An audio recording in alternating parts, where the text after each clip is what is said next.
زما د دین اسلام معزز مسلمانانو ورونو، الله سبحانه وتعالى انسان ته بغیر د استاد نه ترقی نه ورکړي.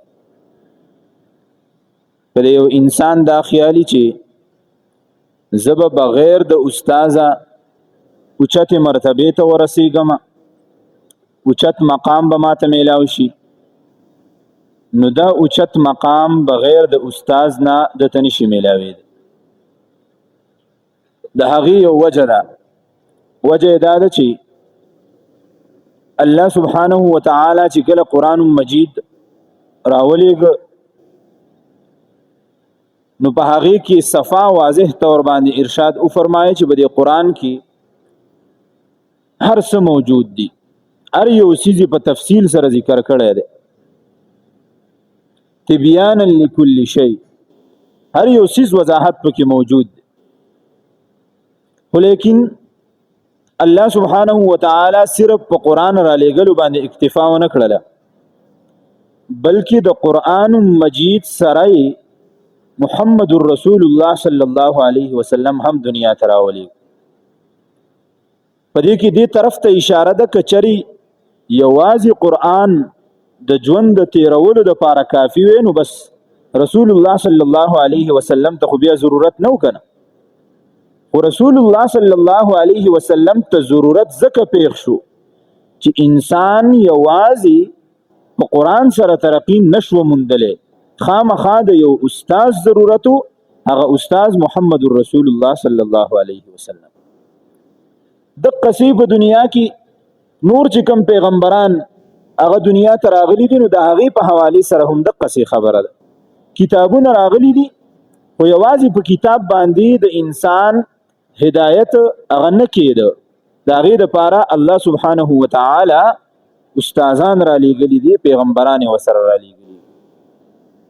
دقسې ما ورته وایو که چېرې یو انسان دا غواړي چې زه به اوچتې مرتبې ته ورسم، یا د دنیا په لیول سره یا د آخرت په لیول سره، نو دې اوچتې مرتبې ته بغیر د استاذ نه نشي رسید. خامخا به دته د یو استاذ ضرورتي چې هغه استاذ به دته نیغه لاره ښیي. او دقه استاذۍ او شاګردۍ ته د تصوف په اصطلاح کې مونږه مرید او شیخ وایو، مرید او شیخ. لہذا که چېرې یو انسان خپل روحاني ترقی غواړي، چېرې زما د اخلاق برابر شي، زما د کردار درست شي، زه د ګناهونو نه بچ شمه، زما رهن سهن معاشره دی برابر شي، په ما کې د صفات حسنه راشي او زما نه د صفات ذمیمه قبیح خراب صفات حسد، بخل، چغلی، تکبر، ریا، دا قسمه صفات تی زمانه وزي، نو د دې انسان د پاره ضروری ده چې د ځان د پاره د یو شیخ انتخاب وکړي، د یو پیر انتخاب وکړي چې خپل روحاني مرض د هغه ته وړاندې کوي او هغه د هغې مرض په روحاني طریقې سره دته علاج کوي.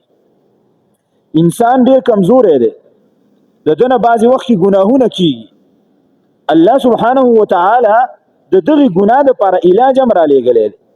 چېرې د یو انسان نه ګناه وشوله، اوس د دې ګناه دپاره علاج څه دی، د هغې علاج په حوالې سره الله سبحانه وتعالى پورا تفصیلات رالیږلي. دغه شیوخ، دغه اکابر مشران بیا د دغې خپل مرید او سالک تربیت کوي په بهترینې طریقې سره. زمونږ اکابر مشران تیر شوي دي، هغوی خامخا د ځان لپاره استادان ټاکلي، د ځان لپاره شیوخ ټاکلي او مشران پیران د ځان لپاره ټاکلي چې کله به څه سخته روحاني ته ور راتله نو هغوی به د هغې سره مشوره کول. ور اندازه ولګوئ زمونږ په دې بزرګانو کې امام ابو حنیفه رحمت الله علیه څومره لویه هستی ده، څومره لوی کتابونه یې لیکلي دي، څومره د حدیث او د قرآن څومره لوی کار یې کړی دی، خدمت یې کړی دی، او د رسول الله صلی الله علیه وسلم لوی عاشق ته، په دین باندې ډېر پوهه دی، دین څومره محفوظ کړی دی خو د هغې باوجود د ځان دپاره یو شیخ ټاکلی ارشاد به فرمایا لولا السنتان لهلك النعمان کچری 2 کلونه نه وي نو نعمان به هلاک شوی وي نعمان د حضرت امام ابو حنیفه رحمه الله خپل نوم ارشاد به فرمایا چې کچری 2 کلونه نه وي نو نعمان به هلاک شوی وي چا دې تپوس وکړ وی حضرت دا کوم 2 کلونه چې تاسو دا تذکره کوئ چې 2 کلونه نه وي نو نعمان به هلاک شوی وي نو کوم 2 کلونه حضرت امام ابو حنیفه رحمه الله هغه ارشاد فرمایي هغه 2 کلونه چې کوم 2 کلونه ما د حضرت امام جعفر صادق رحمه الله په صحبت کې تیر کړي دي امام جعفر صادق رحمه الله د حضرت امام ابو حنیفه رحمه الله هغه پیرو شیخ یو 2 کلونه ما د هغه سره تیر کړي دي خو ما دې د ژوند د تیرولو طریقه زده کړې ده اوس دومره لوی امام د ځان لپاره د استاد انتخاب کوي د ځان لپاره د شیخ انتخاب کوي زما استاد لپاره څومره لازمي دي چې موږ د ځان لپاره د یو شیخ د یو مربي د تربیت کوونکي انتخاب وکړو امام احمد رحمه الله ډېر لوی عالم تیر شوی دی اندازې د دینه ولګوي چې حضرت امام احمد رحمه الله جدا یو مذهب لري یو لوی محدث دی فقیه دی خو د هغې باوجود د یو شیخ سره تعلق حضرت بشر حافی رحمه الله چا ورته وی حضرت تاسو دومره لوی امام د حدیثو دومره لوی استاز فقه باندې دومره لوی پوهه قرآن او حدیث هم زده کړی دی استنباط ته مسایلو کوي او د هغې باوجود په یو ساده باده سړي پسې ګرځئ ځئ د هغه خواله د هغه په مجلس کې شرکت کوئ صحبت اختیاروئ حضرت بشر حافی رحمه الله هغه ورته وی بېشکه چې زه په قرآن باندې ډېر پوهه یم زه عالم بکتاب الله یم او حضرت بشر حافی رحمه الله هغه عالم بالله دی عالم بالله دی هغه په الله باندې پوهه دی الله په کوم ټیم کې خوشحاله دی الله په کوم ټیم کې ناراضه دی الله څنګه رضا کول غواړي الله ته څنګه ځان نږدې کول غواړي د الله د خوشنودۍ کارونه کوم دي په دې باندې حضرت بشر حافی رحمه الله پوهي زه د هغه خواله ځکه ځم ګوره نسبت دومره لوی مقام لري صحابه کرام رضوان الله تعالی علیهم اجمعین څومره لوی هستی وي حجونه یې کړي وو که نه یې کړي حجونه یې کړي قرآن حافظانو که نه ډېر پکې د قرآن حافظانو په قرآن او حدیث باندې پوهه وو که نه ډېر پې پوهه وو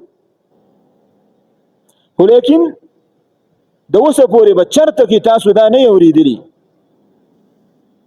چې د یو صحابي د نوم سره قاری لګېدلی د یو صحابي د نوم سره مولانا لګېدلی د یو صحابي د نوم سره مفتی لګېدلی د یو صحابي د نوم سره حاجی لګېدلی چرته هم کتلی دي نم دي کتلی د صحابي ته موږ صحابي وایو دا صحابي ورته ولې وایو دیو ته دومره لوی نسبت حاصل دی د رسول الله صلی الله علیه وسلم د صحبت هغه صحبت اثر په دې ټولو څیزونو باندې د پاسه دی د دې وجې نه د صحابي دپاره چې انتخاب کیږي نو د حق نسبت د صحبت ته رسول الله صلی الله علیه وسلم کیږي او هر یو صحابي ته صحابي ویلی کیږي هیڅ قسمه څه لاحقه او سابقه د هغې د نوم سره نوره نه لګي دا یو ټکی ورسه لګي لہذا معلومه دا شوه چې په دې ټولو مرتبو کې د ټولو نه اوچته مرتبه هغه د حضور نبی کریم صلی الله علیه وسلم سره د صحبت مرتبه لہذا کچری انسان په دنیا کې ژوند تیری نو د ده دپاره د ټولو نه اوچته مرتبه هغه د یو عالم دین سره هغه د یو شیخ سره د خپل پیر سره د ناستې ګورې اوچته مرتبه ده د صحبت مرتبه ده د حضرت مولانا مفتی شفیع رحمه الله متعلق راځي یو ورځ وایي ما چې کله دا شعر واورېده چې یک زمانه صحبت با اولیا بهتر است 100 سال طاعت بیریا یو ساعت د خپل شیخ په صحبت کې تیرول دا د سلو کلونو د عبادت نه بهتره خبره ده. سلو کلونو د عبادت نه دا بهتره ده چې ته لک ساعت د خپل شیخ د خپل پیر په صحبت کې تیر کی. وای دا خبره زما ذهن ته نه راتله. ما وی چې اکثر د شاعران دا مبالغه کوي په هر څه کې، نو په دې شعر کې هم د شاعر مبالغه کړې ده، لہذا د دې به زه تپوس کوم. حضرت مفتی شفیع رحمه الله شیخ او پیر هغه اشرف علي تانوی رحمت الله علیه د هغه خدمت کې حاضر شوم. ما ورته دغه سوال پیش کړ چې حضرت په دې شعر کې د شاعر سره مبالغه غونډه کې کړې ده. چې کوم شعر کې؟ ما ورته وی چې یک زمانہ صحبت با اولیاء بهتر 100 سال طاعت بیریا، چې لږه غړی ناستا د خپل پیر او د خپل شیخ په صحبت کې تیرول دا د سلو کلونو د بیریا عبادت نه چې خالص د الله د رضا لپاره وشي دا غینه بهتره خبره ده. چې دا خبره زما سمجھ ته نه راځي، لکه اضافه پکې شوی دی د شاعر. وی خوي زما سمجھ ته خدا خبره راځي چې یک زمانہ صحبت با اولیاء بهتر از لک سال طاعت بیریا. شاعر پکې سویلو 100 ساله چې د سلو کلونو د بیریا عبادت نه دغه بهتر خبره ده. خو اشرف علي تانوی رحمت الله علیه سو فرمایل چې د لاکو کالو د عبادت نه د بیریا عبادت نه دا بهتره ده چې د خپل شیخ او مربي او استاد په خوا کې ناسته وکړي. د لاکو کال حضرت دا خو بالکل سمجھته وس نه راځي. مخکې 100 کاله و اوس تاته لاک جوړ کړه. نو اشرف علي تانوی رحمت الله علیه د یو حدیث نه استنباط وکړ چې د بزرګانو په خوا کې د علماء کرامو د شيوخ په خوا کې ناسته کول دا داسې خلق ته لا يشقى جليسهم چې د دې په خوا کې څوک ناسته کوي نو هغه گمراه کیږي نه، هغه بدبخت کیږي نه. د دې د صحبت اثر دی.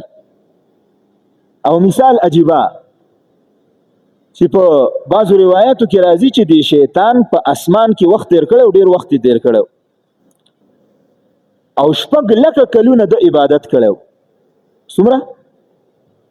6 لکه کلونه د عبادت کړو. ایو شاعر هم وایي کنه و 6 لکه کلونه ازازیل په طاعت تیر کړو ونخت لکه خر اخیر د کبر په چاقړی. 6 لکه کلونه ازازیل په طاعت تیر کړو ونخت لکه خر اخیر د کبر په چاقړی. تکبر وکړ 6 لکه کال عبادت کړو. وای په اسمان کې دې سي نه و چې د سجده نه ولګولي شیطان، خو لیکن صحبت نه و د چا سره جو هغه 6 لکه کلونه هغه است په سین باندې لاوش. په اخره کې څه شو؟ گمراه شو، دشمن د الله سبحانه و تعالی وګرځي. او حضرت آدم علیه السلام سلګه زمانہ بره په اسمان کې تیر کړی و، د الله صحبت اختیار کړو. الله سبحانه و تعالی چې د کم زین راوته واپس الله سبحانه و تعالی هغه ځای ته ورساو کنه. دا د څه اثر د جنت نه راوته او الله سبحانه و تعالی واپس چرته ورساو؟ جنت ته. دا د الله سبحانه و تعالی د صحبت اثرو چې دومره لوی مقام ته حاصل. اوس د شیطان صحبت نو 6 لکه کلونه عبادت وکړو، اخیره کې په خړه باندې لاو شو، خبره ختم شو. نو دا بزرګان داسې خلک چې د دیو سره لږه غړی ناسته د انسان ژوند بچاوي، د انسان آخرت بچاوي.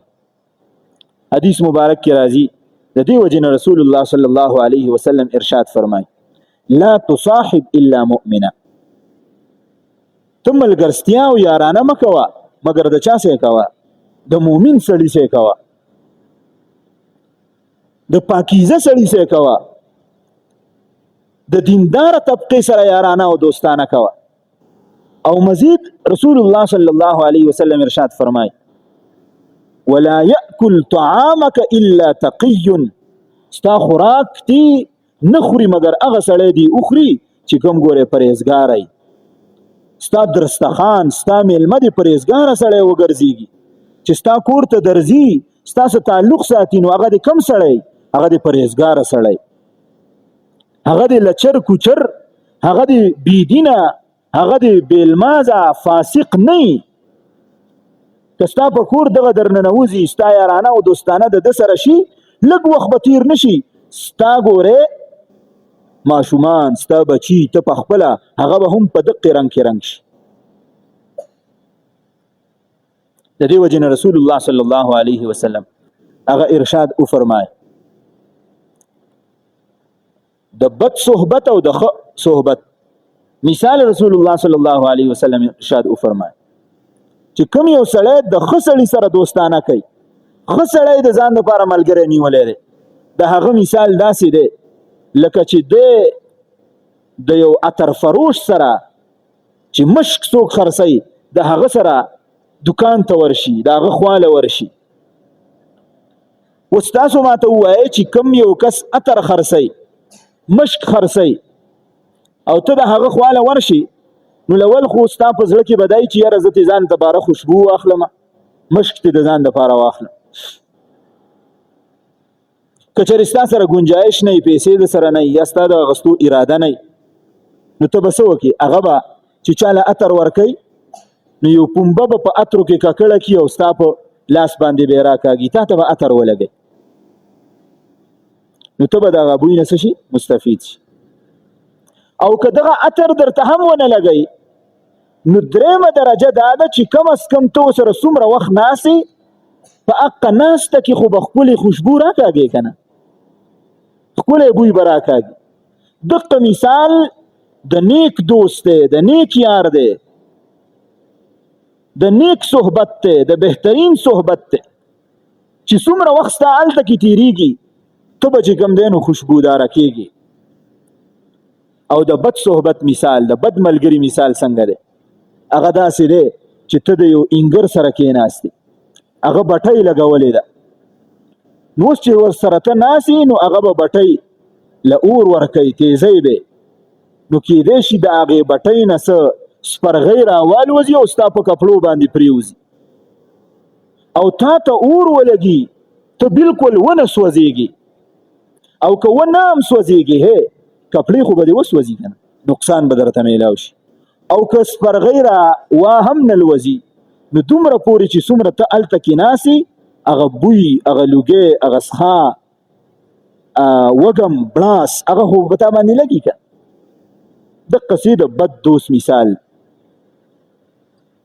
نو رسول الله صلی الله علیه وسلم د دې وجې نه ارشاد وفرمایه چې بهترین دوست تاسو که نیسئ، نو هغه د ځان دپاره ګورئ، یاد ساته، هغه مؤمن ونیسئ. صحبت بهترین اختیار کوي، د دې صحبت به داسې اثري چې په تا کې به رنګ راولي. زه تاسو نه یو تپوس کوم، زما او ستا دومره قوت نشته دی چې ته وایې یاره زه په بد صحبت کې کښېنم، نو هغه بد صحبت به زه د ځان سره ښه کړم. بد صحبت د ځان سره څوک نشي ښه کولی، ښه صحبت به بد صحبت ښه کوي. د دې مثال وایي داسې دی لکه ګوره کریټ دی، په کریټ کې یوه مڼه څښا شوه، نو اوس په کریټ کې دغه 10 دانې، دا یوه دانه روغولی شي؟ په کریټ کې چې دا 10 دانې دي، دا یوه دانه روغولی شي؟ چې څښا شوه نو څښا شوه که نه؟ اوس به دغه یوه دانه دا 10 دانې د ځان څخه خرابوي که نه به یې خرابوي؟ دا به خرابوي. لهذا که یو سړی دا وایي چې زه به یاره خراب صحبت ته لاړ شم او خراب صحبت به د ځان سره ښه کړم، نو ته خراب صحبت ته ځان سره نشي ښه کولی. ته څه وکړه؟ ته ښه صحبت ته لاړ شه چې تا چې کوم دی نو دا ښه صحبت ته ځان سره ښه کړي. د دې وجې نه د رسول الله صلی الله علیه وسلم سره چې چا نسبت قایم شوی دی او لږ صحبت یې ورسره هم شوی دی، نو دومره لویه فایده یې ورکړې ده. ګوره یو صحابي دی، هغه د رسول الله صلی الله علیه وسلم خواته راغی، ایمان یې راوړ، نه یې روژه نیولې ده، نه یې زکات ورکړی دی، نه یې حج کړی دی، نه یې مونځ کړی دی، نه چرته کې څه صدقې ورکړي دي، نور خو د ښېګړې کارونه یې کړي هېڅ یې نه دي کړي. خو لږ وخت د پیغمبر صلی الله علیه وسلم په صحبت کې اړولی دی. میدان جنگ دی، رسول الله صلی الله علیه وسلم ورته اشاره کوي وایي میدان ته وځه. په میدان کې جنګیږي چې اخره کې پته لګي نو هغه صحابي په هغه میدان کې څه شوی دی؟ شهید شوی دی. رسول الله صلی الله علیه وسلم د هغه متعلق اعلان کوي دا صحابي جنتی دی. اوس وګوره، نه یې روژه نیولې وه، نه یې مونځ کړی و، نه یې زکات ورکړی و، نه څه خیرات یې کړی و، نه یې حج، نه یې چېرته کې بل څه د ښېګړې کار کړی و. خو اثر پرې د څه وشو؟ د صحبت پرې وشو. د پیغمبر علیه الصلاة وسلام سترګې په ولګېدې. د هغې سترګو د توجه دومره زور و چې صحابي چېرته ورساو؟ جنت ته یې ورساو.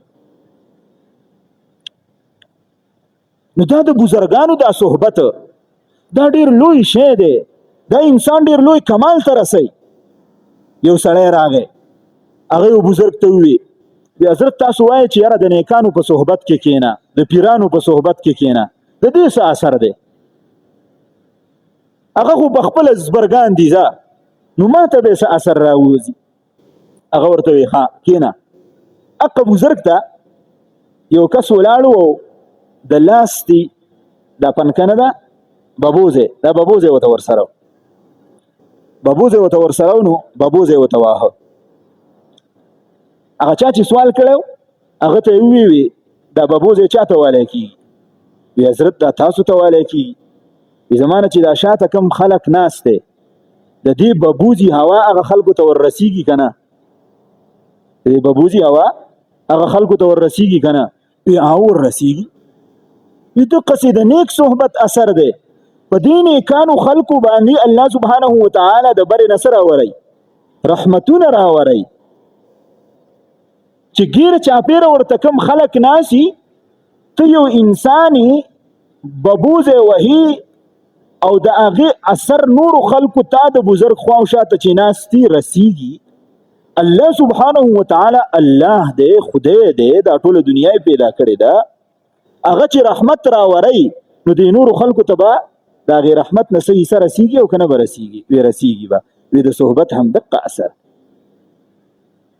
د صحبت ډیر ښه اثر دی، ډیر لوی اثر دی. چې کوم یو انسان په صحبت کې ورننوت د بزرګانو دی و مقام ته رسیږي. یو بل مثال لته وي، بزرګانو لیکلي دي د صحبت دا اثر دی. یو ټرالی ریلګاډی لیدلې ده چېرته کې؟ په ریلګاډي کې دوه قسمه ډبې لګېدلي. یوه ډبه د هغه انسانانو دپاره یې، د خلکو دپاره یې چې صفا موجود وي، سیټونه یې صفای، ښه فرش یې صفای، ایسی پکې لګېدلي، صفا سوتری. او یوه د مال مویشو دپاره یې، څاروي خره پکې خلک وړي. نو دا دواړه په یو بل پسې نښتي.